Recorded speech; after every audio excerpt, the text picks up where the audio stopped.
এই জিন জাতি যাতে করে ওই আগুনের তেজ বাড়াতে না পারে সেই কোরআন থেকে আরো আয়াত আছে, সেগুলো পড়ে বালিতে ফু দিয়ে আপনি ওই আগুনের দিকে ছিটা দিবেন অথবা আগুনে নিক্ষিপ্ত করবেন, আগুনের তেজ কমে যাবে।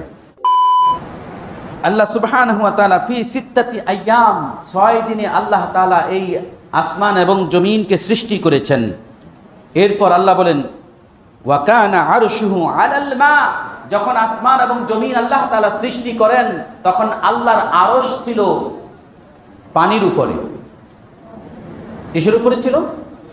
আল্লাহর আরশ তখন পানির উপরে ছিল। তার আগেই আল্লাহ সুবহানাহু ওয়া তাআলা একটি বেহেশতি পাথরের, আল্লাহ তাআলার সৃষ্টি, একটা পাথরের জাতীয় একটা কিছু তিনি সৃষ্টি করলেন। সৃষ্টি করে সেটাকে তিনি পানি আকার ধারণ করলেন, ওই পাথরটাকে তিনি পানি আকার ধারণ করলেন। ওই পানি আকার ধারণ করার পর এই পানিটাকে বহন করার জন্য বাতাস সৃষ্টি করে বাতাসকে নির্দেশ দিলেন। সেই বাতাসের উপরে পানি ভাসমান ছিল, সেই পানির উপরে আল্লাহ তাআলা তার আরশ রেখে দিয়েছেন। সে আরশ রাখার পর আল্লাহ তাআলা 6 দিনে আসমান এবং জমিন সৃষ্টি করেছেন। আসমান এবং জমিন সৃষ্টি করার পর তিনি আরশে আজিমের মধ্যে সমাসীন হয়েছেন। আরশে আজিমে সমাসীন হওয়ার পর তিনি আরশ সৃষ্টি করার সাথে সাথে তিনি কলম সৃষ্টি করেছেন। সেই কলমকে নির্দেশ দিয়েছেন তিনি পৃথিবীতে কি কি সৃষ্টি করবেন এবং কতদিন কাল হায়াত থাকবে এবং পৃথিবীতে যা যা কিছু পাঠাবেন তার সমস্ত কিছু দ্বারা এই কলমকে নির্দেশ দিলেন। তার কলমকে নির্দেশ দেওয়ার আগ পর্যন্ত কলম সৃষ্টি হওয়ার পর থেকেই যতদিন পর্যন্ত আল্লাহর আদেশ না পাইয়েছেন ততদিন পর্যন্ত এই কলম আল্লাহ তাআলার জিকির আজগারে মশগুল ছিল। এই জন্যই বলা হয় আপনার রিস্কের চিন্তা কেন আপনি করছেন, কারণ আপনার রিস্ক কতটুকু সীমাবদ্ধ বা কতটুকু আপনার জন্য প্রসারিত আল্লাহ সুবহানাহু ওয়া তাআলা আপনাকে আপনার রূহ সৃষ্টির 50,000 বছর পূর্বে আল্লাহ আপনার জন্য ফয়সালা লিখে রেখেছেন। কত হাজার বছর পূর্বে? 50,000 বছর পূর্বে রূহ সৃষ্টির। এবার আপনি রূহ জগতে কত বছর ছিলেন? কত বছর পরে রূহ জগৎ, পৃথিবীর সৃষ্টির সূচনা কত বছর হয়েছে? আদম আলাইহিস সালামকে কখন সৃষ্টি করা হয়েছে? কারণ আদম আলাইহিস সালামের রূহ তো আগেই সৃষ্টি করা হয়েছে। তারপর আল্লাহ এর মাঝে কি করলেন?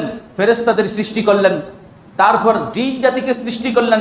জিনের এই জমিনে বসবাস করলো, কিন্তু তারা যখন অতিরিক্ত মারামারি, অতিরিক্ত ঝগড়া পেশাদ, অতিরিক্ত রাহাজানিতে লিপ্ত হয়ে গেল এবং তাদের মধ্যকার আল্লাহ তাআলা যখন তাদের উপরে তাদের হুকুমত নাজিল করলো তাদের মতো করে তাদের, কিন্তু এরা এতই উচ্ছৃঙ্খল ছিল, মানতো না, মারামারি করত।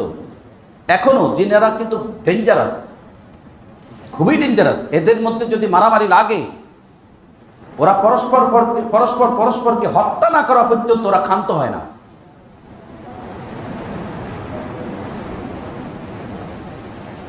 এজন্য মানব শরীরে তাদের একটা অংশ আছে, জিন জাতির একটা অংশ আছে মানব জাতির শরীরের মধ্যে। আপনি বলবেন যে প্রত্যেকটা মানুষের পিছনে শয়তান আছে, একজন করে থাকে, কিন্তু তাদের একটা অংশ আছে আপনার শরীরে। মানুষ কিসের সৃষ্টি আর জিন কিসের সৃষ্টি? মানুষ সৃষ্টির উপকরণ কয়টি? 5টি না 4টি? 4টি। মানুষ সৃষ্টির উপকরণ কয়টি? 4টি। সর্বপ্রথম উপকরণ হলো মাটি, দ্বিতীয় উপকরণ হলো মাটিকে সেটা যদি আপনি খামির করতে কি লাগে? পানি। তৃতীয় উপকরণ হলো এই মাটিকে যদি শক্ত করতে হয় কি লাগবে? আগুন। এবং এই আগুন যখন শুকানো হয়, এই আগুনে যখন তা মাটি শুকানো হয়, ওই মাটির ভিতরে কিন্তু কিছু ফাঁকা অংশ থাকে যার ভিতরে অক্সিজেন প্রবেশ করে। প্রমাণ চান আপনি? তাহলে একটা শুকনা মাটির পাতিল নিয়ে আসেন, তাতে পানি দেন, পানি দেওয়ার পর দেখবেন যে ওই মাটিটা খেয়ে ফেলছে। তার মানে কি? এই মাটির পাতিলের মধ্যে কিছু কিছু ছিদ্র রয়েছে যার মধ্যে অক্সিজেন চলাচল করে। বাতাস কি চলাচল করে? বাতাস চলাচল করে। কারণ যেই পাত্রের মধ্যে অক্সিজেন চলাচল করবে ওই পাত্রের পানি শীতল থাকে। এটার আবার প্রমাণ কি? কারণ যেখানে প্রচুর পরিমাণ গাছ রয়েছে, ওই গাছের নিচে গেলে কেমন ঠান্ডা লাগবে, যেখানে গাছ নাই তার খোলা জায়গাতে গেলে আপনার কাছে কি গরম লাগবে না তুলনামূলক ঠান্ডা কম লাগবে, এটা আপনি নিজেই প্রমাণ করবেন। অতএব যেখানে অবাধ অক্সিজেন চলাচল করে সেখানকার বাতাস থাকে নাতিশীতোষ্ণ, একটু তুলনামূলক শীতল থাকে, ঠান্ডা থাকে, ভালো থাকে। অতএব সেই আগুনের একটা উপকরণ, জিন জাতিকে আল্লাহ সুবহানাহু ওয়া তাআলা আগুন থেকে সৃষ্টি করেছেন, তার একটা উপকরণ মানব শরীরে আছে। ওই আগুনের উৎস যখন আগুনের কাজ হলো তাকে ফায়ারিং করা। আগুনের উৎস কি? তাকে ব্যক্তিকে ফায়ারিং করা। আর এই ফায়ারিং এর জন্য প্রয়োজন কি? এক নাম্বার, আপনি যখন অতিরিক্ত রাগান্বিত হয়ে যাবেন, অতিরিক্ত উত্তেজিত হয়ে যাবেন, অতিরিক্ত ফায়ার হয়ে যাবেন, বলে না আমার খুব রাগ বেশি, হ্যাঁ রাগ ফায়ার, আপনার যখন রাগ বেশি হবে, এক নাম্বার মুহাম্মদ রাসূলুল্লাহ সাল্লাল্লাহু আলাইহি সাল্লাম বলছেন, যখন তোমার রাগ আসবে, রাগ হবে, তখন তুমি পড়বে আউযু বিল্লাহি মিনাশ শাইতানির রাজীম। কেন? ওই রাগটাকে বাড়িয়ে দেয় আপনার সাথে থাকা যে ইবলিস আছে, সে জিন জাতি আপনার রাগ বাড়িয়ে দেয়। কি করে? বাড়িয়ে দেয়। কোথাও আগুন লাগছে, দেখতেছেন ওখানে আগুন লাগছে, এই আগুনের লেলিহান শিখা বাড়িয়ে দেওয়ার পিছনে জিনেরা কাজ করে। বিশ্বাস হয় না?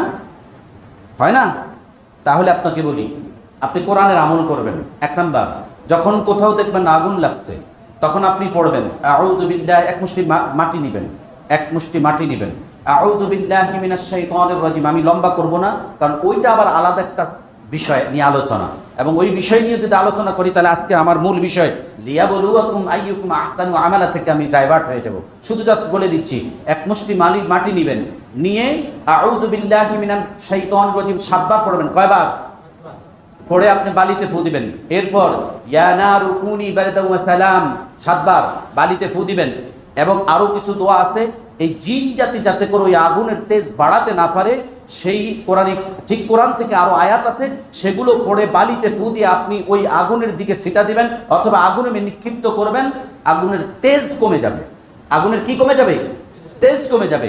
এরপর যদি আপনি সেখানে পানি দেন কিংবা কোনো কিছু ব্যবহার করেন, নিমিষে আপনার সে আগুন নিভে যাবে।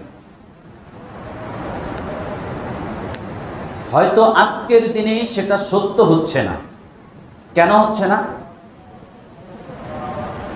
আগুনের মতো এমন একটা কাজ যদি আপনাকে করতে হয়, আপনার শরীরে যদি ইনজেকশনের মাধ্যমে কোনো পানি প্রবেশ করানো হয়, ওই পানির মধ্যে কি কোনো ব্যাকটেরিয়া কিংবা কোনো দূষিত কিছু থাকা যাবে? থাকা যাবে?